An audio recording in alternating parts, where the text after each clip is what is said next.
Hello, everyone. I'm Greg Gumbel. I'm Terry Bradshaw. And we welcome you to the NFL Today as Week 16 continues. And you believe it has been 20 years. Congratulations to you for the anniversary of the Immaculate Reception. Oh, Greg, and let me just say congratulations to you, as you are now the solo host for CBS in the '94 Olympic Games, the Winter Olympics in Lillehammer. I am certainly looking forward to being with you in Norway. We are going to have a great time. We are all coughing because of the back padding up here. It is the season to review the playoff scenarios. 5 of the 12 spots are now locked up. Yesterday, the San Francisco 49ers beat Tampa Bay 21-14 to clinch the NFC West and wrap up home field advantage throughout the NFC playoffs.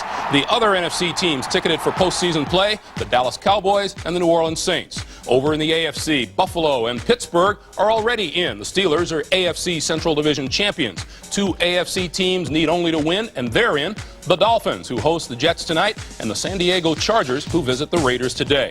Houston needs to beat Cleveland and have Seattle upset Denver, while Kansas City, losers to the Giants yesterday, can still back in today if both Denver and Cleveland lose. Now, back in the NFC, the winner of today's Washington-Philadelphia battle will be playoff bound, and with the victory, Minnesota can clinch the NFC Central as well. Bear in mind that both Washington and Minnesota will automatically clinch in the event Green Bay loses to the Rams. Now, with half an hour to go before kickoff, let's look at who's warming up, starting in Philadelphia, where Mark Rypien, who was last year's Super Bowl MVP, has been desperately trying to regain some of that super touch. Last year, Rypien threw for 28 touchdowns. By contrast, this year, his passes have hit pay dirt only 11 times. For the Eagles, Randall Cunningham has been playing more and more like the Rocket Randall of old. He's rediscovered that scrambling style that made him so effective, and we'll hear from him and from some of his very vocal teammates a little later. In Pittsburgh, where the Steelers host the Vikings, Sean Salisbury will come off the bench again to replace Rich Gannon at quarterback as Dennis Green continues to search for answers to an often stalled offense. And right now, let's head down on the field to Three Rivers Stadium, where Dan Fouts has more on the game. Thanks, Greg. Both Denny Green and Bill Cowher have had remarkable success in this their first season as head coaches. But with 2 weeks to go in the regular season, they both face a similar dilemma. Simply put, both passing attacks are sputtering badly, and these are 2 good playoff caliber teams. But by week 15 of the season, you're not supposed to look for leadership and performance out of your quarterback position. But that is exactly the case with both teams here today. Vikings alternate quarterbacks for the 3rd consecutive week. Today it's Sean Salisbury again. Look for the Vikes to run the ball and give Salisbury high percentage attempts against the Steelers. The fear here in Pittsburgh is they're becoming too one-dimensional. Namely, if you stop Barry Foster, you stop the Steelers. In talking to Bubby Brister yesterday, he says simply, "I've got to get going."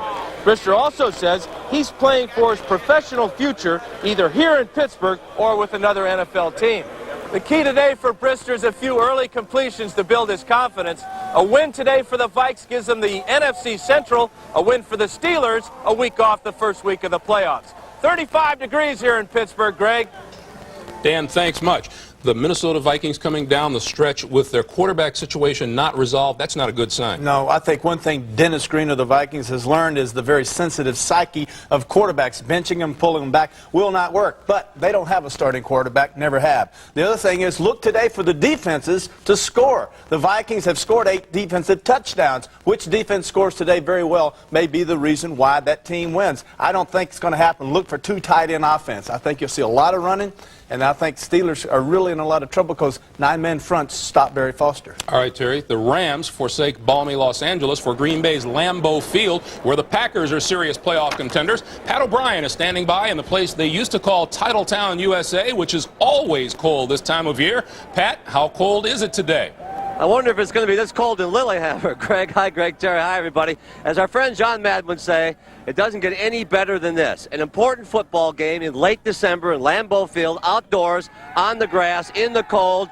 This is it. And as you look around what they used to call Titletown here, you can see that despite the 15 below wind chill factor, their hearts are warming for their streaking Packers. These people, by the way, are not crazy. They are Green Bay fans. Not all the news is good. Let's tick off some notes for you here. An important move here. Johnny Holland, their best defensive player, is out for the rest of the season. He has a herniated disc in his neck. He tells us that he will have it operated on in the offseason, and he will be back next year. That's big news, bad news for the Packers. Tootie Robbins didn't practice yesterday, but he will start today, and that's good news for Brett Favre. Bad news, however, for one of Brett Favre's favorite receivers, Sterling Sharp. He's 13 catches away from breaking Art Bunt's record of the most catches in a season, but every time he catches the ball, he is in agony. He has serious pain in his hands, and yesterday, for the first time, he told us about it. Well, I can't make fists with either one of my hands, but I don't have to catch passes, I guess. But, you know, every time I catch a pass, it hurts.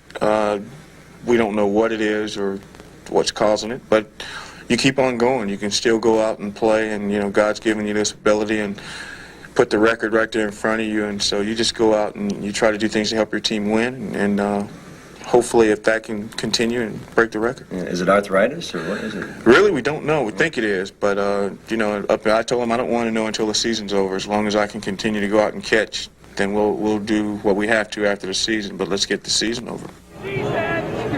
Sterling Sharp had some tests late yesterday and found out late yesterday that it was indeed not arthritis, and it's apparently just an occupational hazard. He's catching the ball too many times. The field, by the way, is soft. As you know, it's an electrified field here, so that's really not a factor. The cold weather is a factor here. The fans are all bundled up. I think I miss Los Angeles. And Greg, this time of year, they have two great rhymes. Silent Night, Holy Night, and the Pack is back. 'Tis the season to be merry. Let's go back to Greg and Terry. All right, Pat, that's our poet laureate. Keep in mind that 15 below wind chill in Green Bay, and the Rams come into this game having played in 14 games so far this season with an average temperature of 74 degrees, something to keep in mind. Buffalo visits New Orleans today. Both playoff-bound teams have a special agenda. The Bills hold the inside track on the home field advantage in the AFC, while the Saints can assure themselves of hosting a wild card game. And our wild card, Jim Gray, is at the Superdome with more. The Buffalo Bills defense comes into today's game pretty banged up. All-pro defensive lineman Bruce Smith has a cracked rib. Now, he arrived here at the Superdome a couple of hours ago, went into the locker room, and was informed by Marv Levy, the head coach, that he will not play today. He is on the inactive roster. Now, also with some badly bruised ribs is linebacker Cornelius Bennett. And a short time ago, I spoke with him and asked him how he's feeling. Still a little sore, but I'm going to be able to go. The ribs are all right? I'm still sore, but like I said, I'll be able to tough it out and go out and play. Got a flak jacket or anything? Yeah, I'm going to wear a flak jacket, but that's just protection against getting punched. It's not going to have anything to do with the soreness that I had. It's just protection against getting punched in the ribs. Which Bills team's going to show up today? Well, since this is almost like a playoff atmosphere for us, I think the Bills that the people saw the first 4 weeks of the season when we were scoring 30 to 40 points a game. Not to say that we're going to score that many against the Saints, but we're going to see that type of offense and not the many mistakes that we've been making over the past couple of weeks. Well, the Bills can't afford to make any mistakes today because the Saints starting quarterback Bobby Hebert is a perfect 15-0 against the AFC. Well, they say down here in New Orleans today that this is the toughest ticket in a decade. That's the story from the Superdome. Back to Greg and Terry. Thank you, Jim.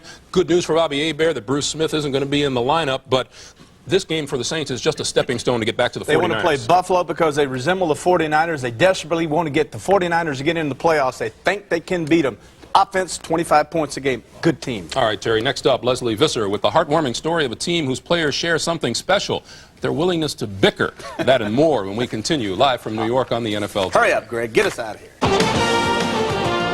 The NFL Today is sponsored by Lincoln Mercury and the complete line of 1993 Lincoln and Mercury automobiles. And by Radio Shack, your Christmas electronics store.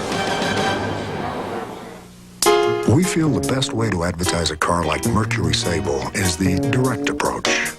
Mention the car. Show the car. Mention the interior. Show the interior. Mention the safety features. Show the safety features. Mention Sable's commitment to design excellence and leadership. Show the car again. All this and the quality of a Mercury.